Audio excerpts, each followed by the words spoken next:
Bonjour et bienvenue sur Automobile Propre. Nous sommes à Barcelone, en périphérie, dans la hauteur de la capitale catalane, pour tester le nouveau Toyota RAV4 hybride. Conçu sur la plateforme TNGA, le nouveau RAV4 embarque un nouveau système hybride qui est disponible dans deux configurations. On a tout d'abord la 2 roues motrices, celle qu'on a entre les mains, et une nouvelle déclinaison 4 roues motrices qui ajoute un second moteur électrique de 40 kW sur le train arrière pour offrir une transmission intégrale. La version 2 roues motrices est 218 chevaux de puissance et la version 4 roues motrices, on est à 222 chevaux de puissance.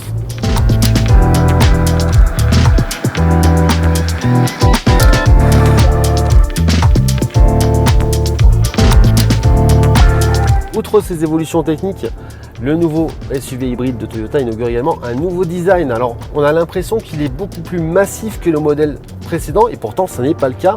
Il fait 4,60 mètres de long, donc c'est exactement pareil. Il est un petit peu plus large, un petit peu plus bas. On a l'impression que le modèle est beaucoup plus robuste et beaucoup plus expressif que la version précédente, qui faisait un petit peu fade par rapport à la panoplie de SUV qui arrive sur le marché. Donc, Toyota a voulu remédier à ce problème en renouvelant le design de son SUV Star avec un look très anguleux et beaucoup plus expressif que la génération précédente.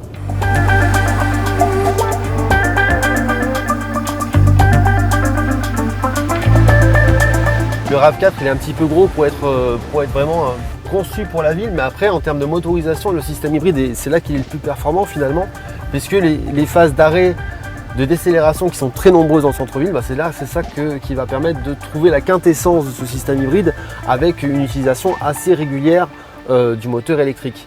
Ce qui ne veut pas dire qu'il n'est pas conçu non plus pour l'extra-urbain, parce qu'on peut très bien rouler sur des voies rapides, sur des autoroutes avec ce SUV. Il est également performant, il y a aussi des économies d'énergie, mais disons que l'utilisation du mode électrique, elle sera inférieure à ce qu'on peut voir en ville.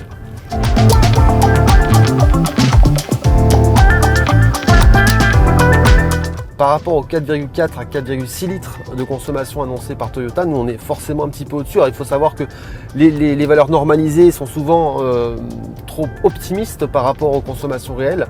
Nous on a tourné environ à 6,5 à 7 litres sur la version 2 roues motrices et sur la version 4 roues motrices, ça montait jusqu'à 7,5 litres au 100 km.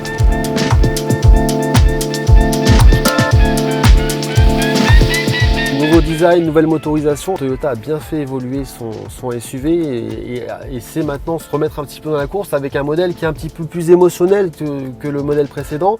La nouvelle motorisation hybride aussi monte un petit peu en puissance tout en restant particulièrement économe et ça c'est intéressant. Et surtout Toyota maintenant ne fait que de l'hybride et ça c'est une vraie transition puisqu'avant il y avait encore des motorisations thermiques classiques, maintenant c'est fini, le RAV4 c'est de l'hybride ou rien et c'est vraiment ce qui va distinguer ce nouveau modèle.